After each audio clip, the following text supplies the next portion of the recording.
Oke, Bismillahirrahmanirrahim. Bismillahirrahmanirrahim. Assalamualaikum Assalamualaikum warahmatullahi warahmatullahi wabarakatuh. wabarakatuh. Selamat siang. Selamat siang. Perkenalkan nama Perkenalkan, saya nama Afif saya Binasti Afif Pinasti Andarbeni, Andarbeni, peserta Latsar peserta CPNS Latsar tahun CPNS tahun 2025, angkatan 2025, angkatan 13, 13 kelompok dari satu kelompok Solo. 1. Baik, saya Wahyu Multias dari Kantor Pencarian dan Pertolongan kelas A Semarang. Saya Alvin Abdullah dari Kantor Pencarian dan Pertolongan kelas B Yogyakarta. Di mikir dulu ke situ ya.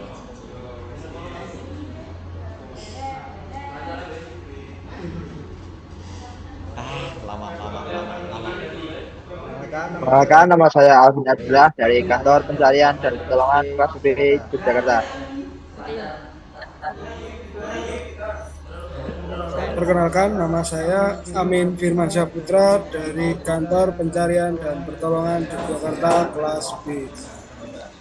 Saya Alma Faradina Yulianita dari Kantor Pencarian dan Pertolongan kelas B Yogyakarta. Baik, terima kasih teman-teman. Pada sore hari ini kita akan melaksanakan diskusi terkait tugas agenda 3, tugas kelompok, yaitu menentukan isu-isu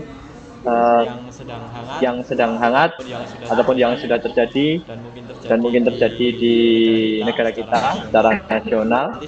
Nanti sistemnya adalah kita pemaparan sebentar-sebentar sedikit tentang isu yang telah ditemukan.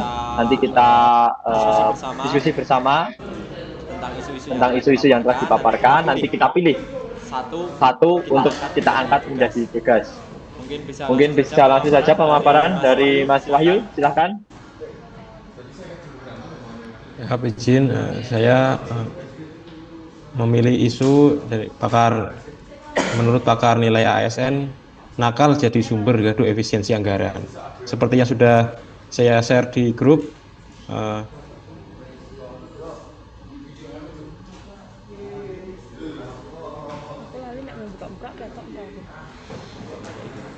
Halaman liane kan kok record. isu ASN nakal yang merugikan efisiensi anggaran secara langsung mencerminkan kelemahan pada substansi manajemen ASN, khususnya pada aspek kinerja, disiplin, pengawasan, dan sistem merit. Oke, Mas Wahyu, mungkin di situ juga disebutkan apa namanya beritanya dan kasusnya itu seperti apa atau seberapa parah ketika sudah terjadi, apakah tertulis di berita itu?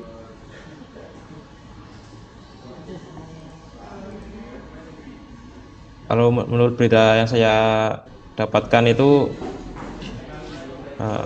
pakar dari kebijakan publik Trubus Radiansa menyebutkan ramainya efisiensi anggaran ini banyak sekali ASN yang berbuat nakal, seperti berfoya-foya APBN dan ada yang korupsi malah. Jadinya tidak sejalan dengan efisiensi anggaran ini. Oh baik, jadi ini malah lebih ke apa namanya saja isu yang diangkat itu terkait lebih ke manajemen ASN-nya ya, tidak bisa menghindari perilaku atau praktek KKN begitu ya. Benar sekali itu. Oke, siap. Baik, yang selanjutnya Alvin sudah siap? Amin. Mak, nggak apa-apa. Oke. Ya, selanjutnya Alma mungkin bisa memaparkan. Berita yang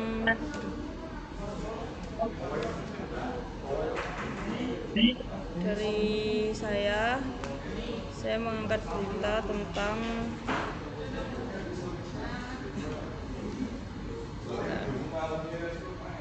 yang saya ambil dari berita Kompas.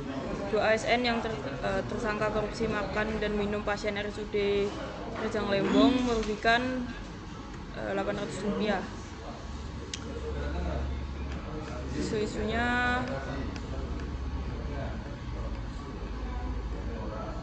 isu utama ya, korupsi anggaran publik bagi pengadaan makan dan minum di RSUD. Lalu yang kedua ada kerugian negara dalam jumlah signifikan. Yang ketiga keterlibatan ASN di sektor pelayanan publik. Yang keempat tindakan hukum penahanan dan prosedur penegakan hukum. Yang kelima ada potensi keterlibatan pihak lain. Ada juga dampak bila tidak ditangani. Yang pertama bagi pasien dan masyarakat. Yang pertama pelayanan kesehatan yang terganggu. Yang kedua turunnya kualitas layanan rumah sakit. Yang ketiga hilangnya kepercayaan publik. Lalu yang kedua bagi ASN dan aparatur pemerintah. Turunnya citra ASN masyarakat, citra ASN. Lalu yang kedua budaya korupsi semakin subur. Yang ketiga lemahnya implementasi nilai berakhlak. Lalu yang ketiga bagi keuangan dan negara dan daerah. Ada kerugian keuangan semakin besar. Lalu yang kedua efisiensi anggaran menurun. Yang ketiga menghambat pembangunan daerah. Yang keempat sistem dan hukum pemerintah. Keadilan tidak ditegakkan, meningkatkan distrust masyarakat, peluang kolusi dan jaringan korupsi. Lalu dampak jangka panjangnya ada masyarakat makin apatis. Yang kedua regulasi daerah tercoreng. Yang ketiga terganggunya pencapaian tujuan instansi.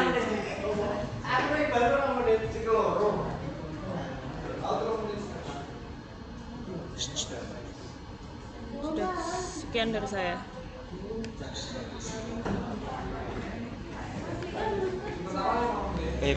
Baik, terima kasih pemaparan dari Alma. Terus selanjutnya Ya siap Mas Alvin, silakan memaparkan isu-isunya. Terima kasih Mas Abi. Isu-isu yang saya ambil yaitu yang pertama yaitu 300 ASN yang sanksi imbas tak netral saat pilkada serentak. Berita ini saya ambil dari KBR ID. Di antaranya itu wakil Menteri Dalam Negeri yang diberitakan mengatakan ratusan aparatur sipil negara ASN atau ASN telah dijatuhi sanksi karena terbukti tidak netral di pilkada serentak. Pelanggaran pada karakteristik smart ASN ini yaitu tidak adanya integritas dari ASN itu tersebut, yaitu jujur atas atau konsisten saat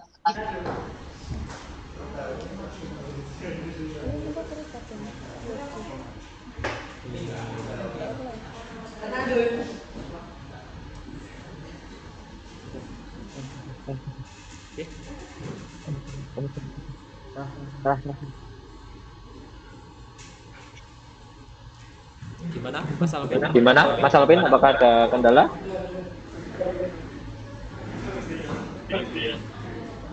Cukup dari saya Mas Abi. Yang saya ambil yaitu ini 300 ASN yang disanksi imbas tak netral saat pilkada serentak. Terima kasih Mas Abi.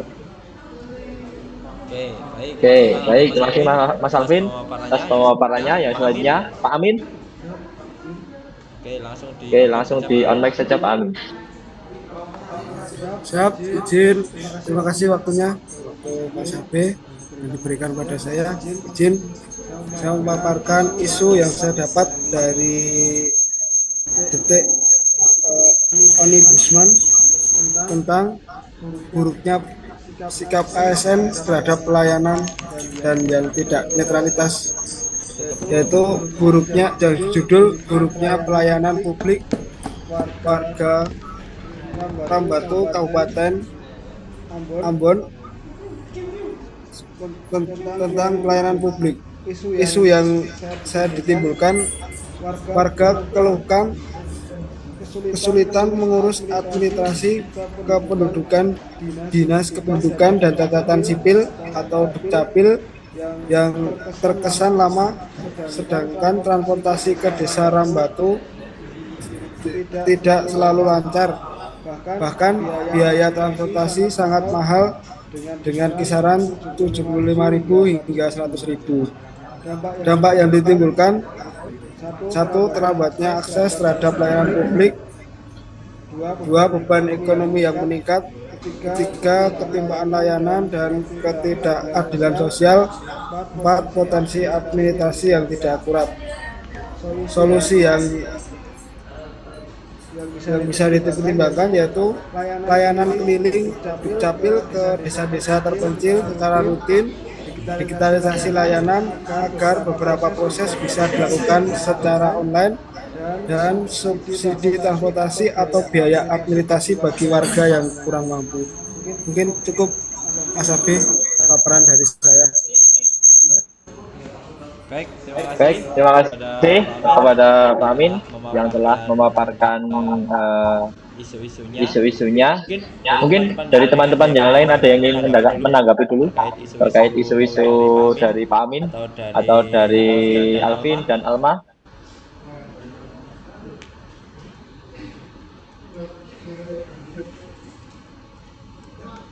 Dari saya cukup. Oke, baik. Jika belum ada, kita lanjutkan saja pemaparan yang terakhir dari saya. Saya mah belum. Oke. Jadi tadi berita yang saya baca itu Mas dari Menkominfo terkait masih minimnya digitalisasi bagi ASN. Menurut data itu baru tercapai sekitar 30%. Isu yang saya ambil dari berita tersebut yang pertama yaitu rendahnya tingkat adaptasi digital di kalangan ASN. Jadi sesuai data itu masih sekitar 30%.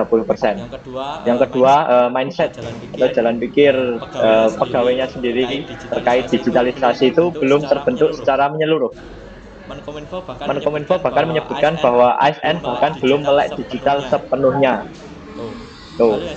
Lalu yang selanjutnya, dampak jika hal ini tidak diatasi. Yang pertama, transformasi digital pemerintah bisa terhambat. Digitalisasi pemerintahan itu adalah program dari pemerintah. Jika internal kita, yaitu sebagai ASN aja masih kurang, bagaimana program ini dapat kita jalankan ke masyarakat secara luas. Seperti itu. Yang kedua, ekonomi digital yang tidak optimal berkembang. Ekonomi digital tidak akan tumbuh secara maksimal jika fondasi pemerintahan di dalam pemerintahannya itu lemah. Padahal sektor ini juga penting ya untuk mendorong inovasi dan menolong Indonesia keluar dari statement negara berkembang dan negara yang tidak akan maju. Yang ketiga, potensi ketertinggalan secara global. Jika ASN internal kita tidak adaptif terhadap perkembangan zaman, terhadap globalisasi dan modernisasi, Indonesia akan kesulitan merespon perkembangan teknologi seperti AI dan juga digital society dengan cepat dan cerdas. Lalu kaitannya dengan materi kita pada agenda ketiga ini, yaitu Smart ASN dan juga manajemen ASN. Smart ASN itu memiliki konsep cakap maksimal dalam kecakapan digital atau kaitannya sama digital skills. Jika ASN kita bahkan tidak memiliki kecakapan dalam itu, bagaimana kita akan mensosialisasikannya kepada masyarakat. Lalu kaitannya dengan manajemen ASN, rendahnya adopsi digital itu menjadi sinyal ya buat pemerintahan sendiri bahwa talenta digital yang ada di pemerintahan itu belum bisa dikembangkan secara sistematis. Jadi ASN perlu memastikan bahwa potensi digital itu ditempatkan secara strategis dan dalam perkembangannya harus terus mendapatkan pembinaan. Mungkin seperti itu saja pemaparan dari saya terkait isu yang saya dapat. Mungkin dari kelima isu ini tadi, kira-kira yang akan kita ambil itu yang mana untuk kita angkat ke dalam kelompok kita. Monggo masukan dan sarannya bebas.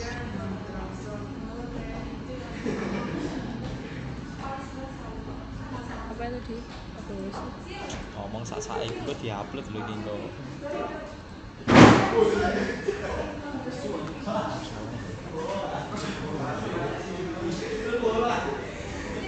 Kayaknya kalau menurut saya itu punyanya Mas Afrik ini yang paling gimana ya? Paling relevan sama yang terjadi sih. Oke, baik. Jadi apa namanya, menurut Mas Wahyu ini yang minimnya literasi digital tadi ASN baru 30% itu sesuai dengan materi kita. Ada pendapat lain dari teman-teman yang lain? Pak Amin, Pak Alvin, Mbak Alma? Saya berpendapat sama kayak Mas Wahyu ya, Bang Wahyu. Karena kita lagi materinya ASN digital, smart ASN ya.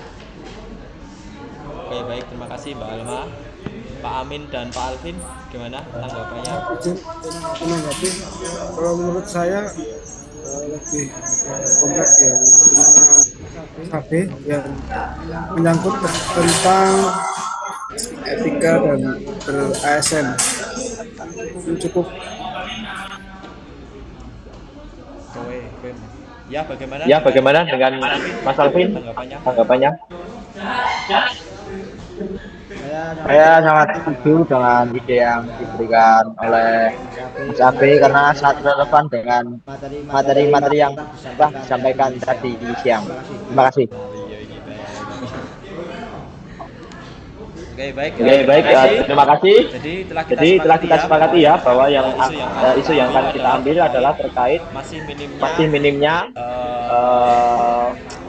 digitalisasi bagi ASN karena data Menkominfo menunjukkan masih 30%. Ini data di 2023. Nanti PR kita mencari apakah di 2024 atau di tahun sekarang ini sudah ada peningkatan atau malah turun, itu PR kita untuk mencari tahu ya. Karena isu ini kita ambil nanti untuk apa namanya teknik tapisan isinya kita buat mau dengan metode USD atau APKL. Nanti kita nilai berdasarkan tingkat urgensinya, tingkat kepentingannya seberapa, kita nilai dengan angka. Ya nanti bisa terlihat ya apakah memang benar isu yang saya angkat itu relevan atau mungkin isu yang teman-teman miliki itu lebih relevan. Seperti itu ya teman-teman. Oke, setuju. Mas Abi. Oke, siap. Terima kasih. Dan untuk selanjutnya nanti diskusi akan kita lanjutkan di WhatsApp group saja ya. Baik, siap. Oke, siap. Terima kasih. Jadi ini setelah ini kita lanjutkan diskusi di WhatsApp group. Nanti ada perkembangan apa kita sampaikan di grup saja. Terima kasih semuanya. Ya, terima kasih kembali semuanya. Terima kasih. Oke. Ya, terima kasih teman-teman. Marilah kita tutup diskusi pada sore hari ini dengan doa. Tadi tidak dibuka dengan doa ya, mohon maaf. Mari kita tutup dengan doa sesuai agama dan kepercayaan kita masing-masing. Berdoa mulai.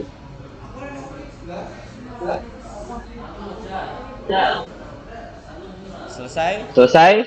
Terima kasih teman-teman atas partisipasinya. Ya, semoga diskusi kali ini dapat diskusi yang kita lakukan ini dapat memberi pandangan baru terhadap kita semua, memberi pengetahuan baru terkait materi yang hari ini kita bahas.